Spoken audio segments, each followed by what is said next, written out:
Good morning, ladies and gentlemen. This is Average Korean Man from South Korea.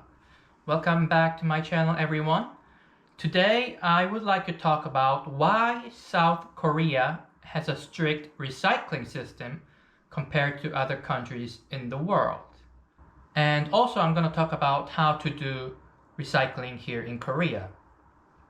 Now, I have been to about 20 countries in my life, and I have lived outside Korea for about 5 years in my life. And what I have noticed is that not many countries have recycling system.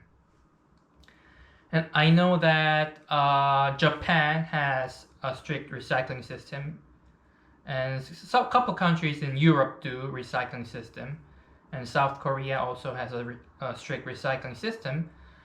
But except those countries, I don't think other countries actually have a proper recycling system.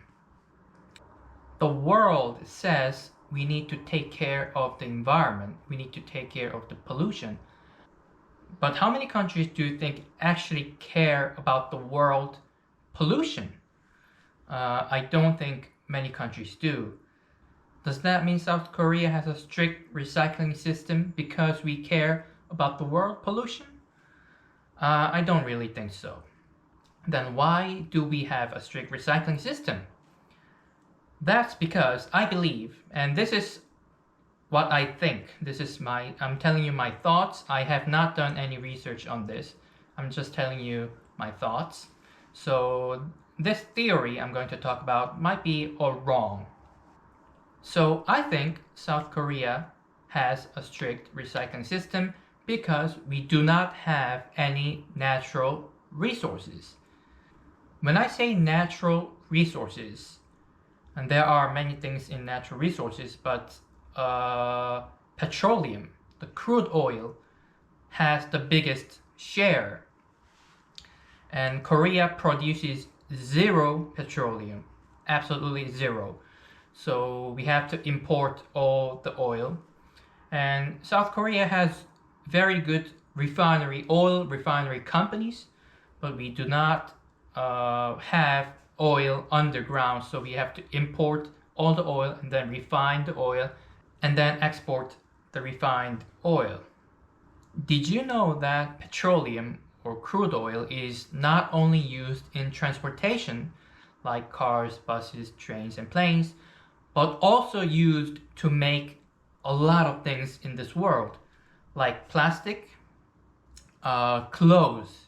You need oil to make clothes, and probably most of the things that you see every day.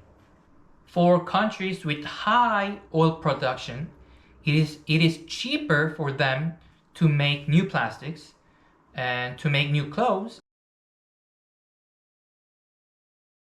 rather than to make them with recycled trash. But because South Korea has zero petroleum production, it is cheaper for us to make these new plastics and other things with recycled trash rather than to make new products with imported oil. And I believe the same reason goes for Japan and a couple of countries in Europe. And once again, this theory might be wrong, but it makes sense. So the reason why South Korea has a strict recycling system is not because South Korea cares about the world pollution, blah, blah, blah. It's all about the money, guys. It's all about the money. It's cheaper to make new products with recycled trash. And that's my theory. And now I'm going to tell you how to do recycling here in Korea. So about 70% of people live in apartments. So other people, and also I live in an apartment. So most people would recycle like I do.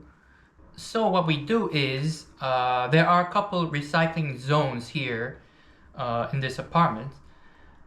And before throwing away the trash, you have to separate them into papers, plastics, styrofoam, plastic bags, cans, glasses, general waste, and food waste.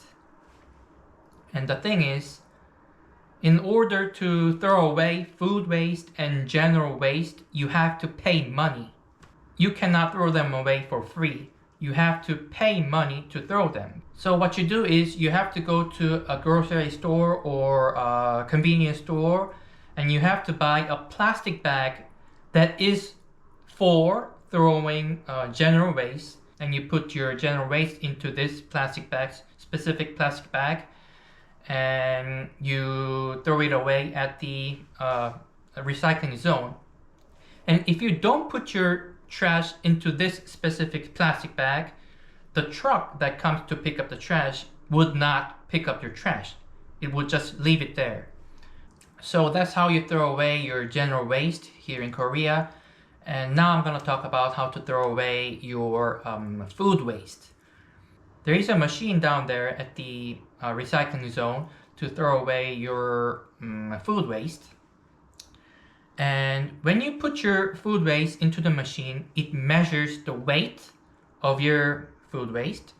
And at the end of the month, the total fee would be added to your apartment maintenance fee.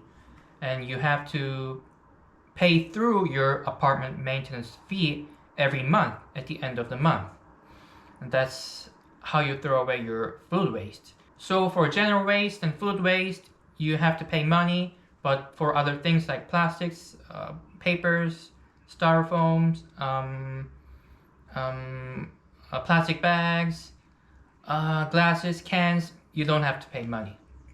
Now I'm gonna go down to the recycling zone and show you guys how the system works. Let's go. Here we are at the recycling zone. Let me explain how it works. Now this one over here, these big bags over here are for papers, and this one over here is for plastics, and into this area, this one is for styrofoam. It's empty right now.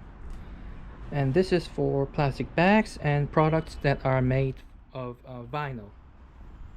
It says vinyl, and cans over here, glasses over here, and this one is for clothes. It's for your clothes. And over here you have batteries over here, and this one is for general waste. Like I said, you have to put your general waste inside this green plastic bag you have to buy from grocery stores or convenience stores. And over to this side, that's the machine for throwing away your food waste. What you do is, every house has a cart for throwing away your food waste, and you put your cart over here.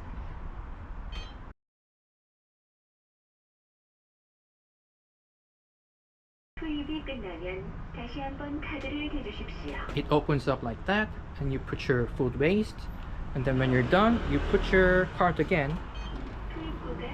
It closes down, and it tells you the weight of the waste. And after that, this area over here is for washing your hands, and that is how it's done. Alright guys, so that is how recycling system works here in Korea. I'm gonna end the video here today, everyone. Thank you for watching my video once again. See you next time. Bye bye.